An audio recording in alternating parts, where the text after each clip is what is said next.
Frêmito, o podcast vascular do perfil O Fogart da Madrugada.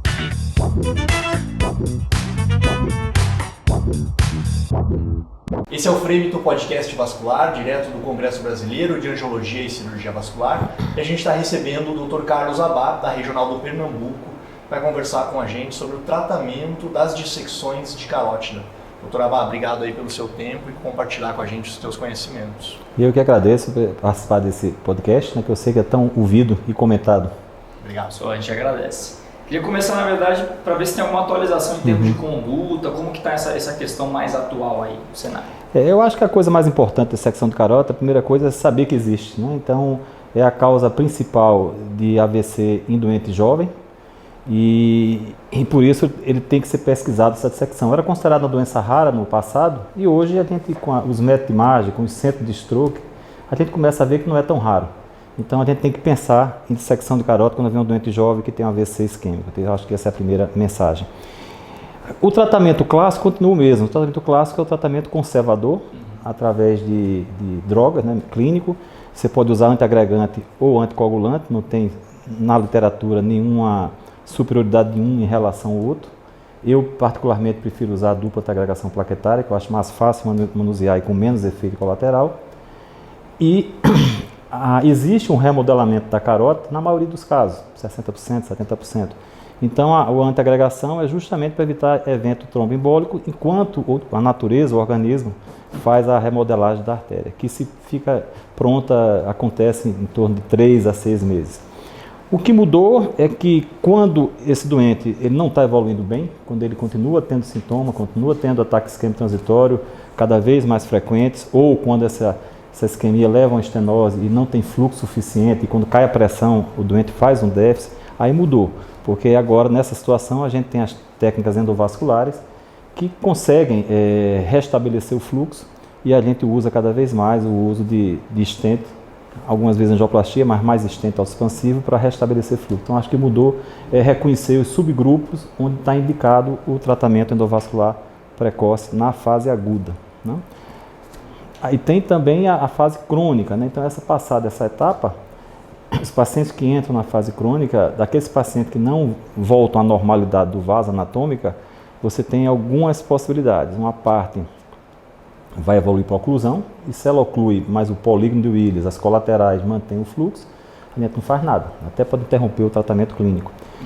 Uma parte evolui para a estenose residual. Essa da estenose residual, se for uma estenose pequena, moderada, e doente assintomático também não fazemos nada, mantemos a antiagregação plaquetária. Se for uma estenose importante ou sintomática, aí sim a gente está indicado tratar também na fase crônica. Na fase crônica eu digo, depois de 3 meses, fazer angioplastia e stent.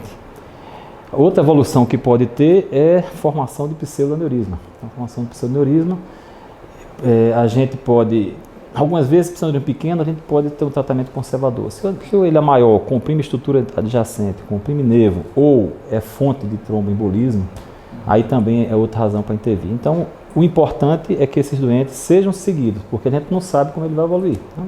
Carlos, puxando para a fase aguda, que eu acho que é a que gera mais dúvida nos colegas, em mim também, é claro, é muito fácil você dar a conduta para o cara que é assintomático e tem uma imagem ok, e para o cara que está muito grave, né, uma imagem muito sintomática. Mas os pacientes do meio, que são assintomáticos, mas você vê na tomografia e a imagem não é boa, é uma imagem que remete a uma oclusão, como é que você conduz isso?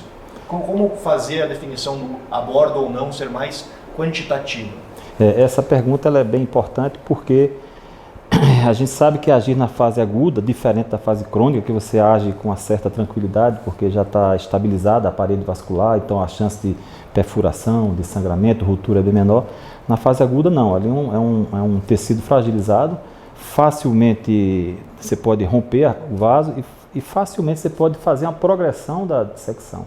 Então você pega um paciente, manuseia e você na fase aguda, e essa dissecção progride distalmente, ela pode ir a nível intracraniano. Aí já muda a história, já muda o prognóstico. Dissecção intracraniana, pegando cerebral média, você tem a chance aí de um stroke grande, ou mesmo de hemorragia, que é um quadro gravíssimo e com uma mortalidade muito alta. Então a gente tem que ter muito bom senso, como você falou, de saber indicar nessa fase. Então o ideal é você não tratar clinicamente, você intervir se houver necessidade, não intervir todo o caso. Então, para isso, o que eu faço geralmente nesses casos que a gente tem dúvida, o caso principal, clinicamente, seria aquele paciente que ele não está compensando. Então, ele teve a dissecção, aí tem normalmente o doente que compensa, ele tem a dissecção com um AIT, esse AIT ele regride em algumas horas, e então ele não tem mais AIT, você começa a antiagregar, ele normaliza. Aquele paciente que você antiagrega e ele continua a ter AIT, ou aquele doente que vai para casa, ou mesmo no quarto, cai a pressão arterial e ele tem um AVC por um déficit flutuante por hipofluxo, aí realmente você teria que fazer. O sinal de oclusão ou não da artéria, isso não é sinal, porque você pode ter ocluir, o paciente tem um bom polígono de Willis, e mantém o fluxo, não precisa intervir. Então, essa coisa quantitativa não chega a ser bem, quantitativa em termos de grau de estenose, não chega a ser parâmetro. Então, o que é que eu faço para decidir nisso aí? Eu gosto de usar ressonância, né? A ressonância magnética, eu faço a ressonância do parênquima cerebral, faço a angiorressonância para ver o vaso, obviamente. Cervical e crânio. Cervical e intracraniana, ver se tem extensão intracraniana, tudo isso são dados importantes, né? E faço também perfusão e difusão, para saber se tem, a difusão traduziria uma área de infarto instalada e a perfusão, a área de penumbra que poderia vir a infartar. Então, acho que isso é um dado importante para você ter a coisa mais baseada. Depois disso, se resta dúvida ainda, eu faço uma angiografia. Então, a angiografia eu faço com dois sentidos, um sentido diagnóstico de firmar o meu raciocínio inicial baseado na ressonância e firmando que aquilo realmente tem indicação, fazer o tratamento. Então, já faço armado, eu entro preparado para fazer. Geralmente, quando eu faço angioplastia stent de carótida, no doente aterosclerótico, eu faço com a sedação leve, para detectar um pequeno êmbolo, um trombo que eu possa monitorar através de um exame neurológico sumário na mesa de exame. Já na dissecção, eu faço com geral. E por que eu faço com geral? Eu faço com geral porque é uma situação diferente. A dissecção, algumas vezes é muito fácil você passar na luz verdadeira e algumas vezes é bem difícil, quando você tem uma dissecção em forma de espiral helicoidal. Se você vai passar uma estenose, para achar a luz verdadeira, você pode cair na falsa, e quando você cai na falsa, você pode empurrar trombo para a verdadeira e piorar, agravar o AVC e migrar a nível intracraniano. E você pode também, como eu falei, estender a dissecção a nível intracraniano. Então a gente tem que ser muito preciso. Então eu faço com geral porque aí o doente está imóvel, eu consigo fazer um roadmap de boa qualidade. Geralmente, a não ser que eu veja que seja fácil e que tenha um trombo na luz falsa, eu posso eventualmente colocar filtro, mas muitos desses casos nem filtro a gente usa.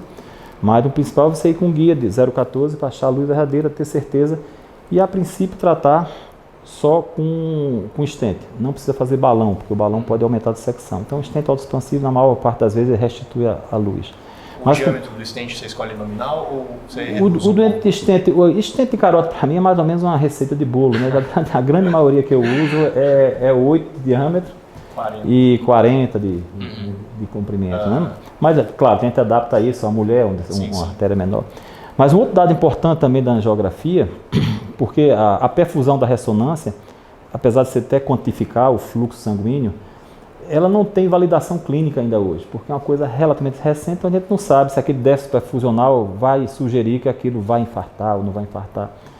Então a gente tem o teste angiográfico de oclusão, que é uma coisa já mais antiga, a gente usa há muito tempo, para fazer, por exemplo, a oclusão de carótida para tratar aneurismas gigantes cerebrais, cavernosos, então a gente já fazia isso. Então isso é um teste muito válido, né, que consistiria, o teste de oclusão consiste em você fechar com um balão, injetar na carótida contralateral e você vê não apenas se o polígono trapézio está passando pela comunicante anterior e posterior, mas mais importante que isso é saber se a circulação é simétrica. Então, para isso, a gente olha o retorno venoso, a gente filma 2 quadros por segundo. Se há um retorno venoso, um retardo no hemisfério ocluído de mais de 4 segundos, isso aí é um indicativo muito seguro que esse paciente vai desenvolver um déficit cerebral. Se está entre 2 e 4, é duvidoso, vai depender do momento de hipotensão, ele pode fazer o déficit ou não. E se ele está abaixo de 2 o retardo, é porque ele suporta a oclusão. Então, isso você perguntou a coisa quantitativa, então isso, apesar de não ser moderno, é a coisa mais eficaz que eu uso. Exatamente. Então, na angiografia, além de ver a carota que dessecou, eu injeto lá, testo o polígono e vejo o retorno. Se eu tenho uma carota, por exemplo, dissecada e ocluída, com um retorno venoso abaixo de 2 de retardo, eu não faço nada, eu estou tranquilo. Se ela está entre 2 e 4, Eu posso manter um controle de UTI com rigoroso controle pressórico. Se for muito difícil, eu recanalizar. Mas acima de 4, eu seguramente vou intervir. Então, Carlos, esse é um parâmetro a mais. Deixa eu voltar só para o paciente clínico, para a gente chegar mais para o fim da entrevista. A outra dúvida que eu sempre tenho é quanto tempo manter o cara duplamente multiagregado caso eu mantenha ele no tratamento clínico? O tratamento clínico ele tem que ser feito no mínimo 3 meses. Porque isso, como eu falei, esse é o período que vai cicatrizar, que vai restabelecer o fluxo. E durante esse período, como o fluxo turbulento e a luz falsa pode estar patente, pode embolizar. Então 3 meses é o mínimo. Geralmente eu mantenho 3 a 6.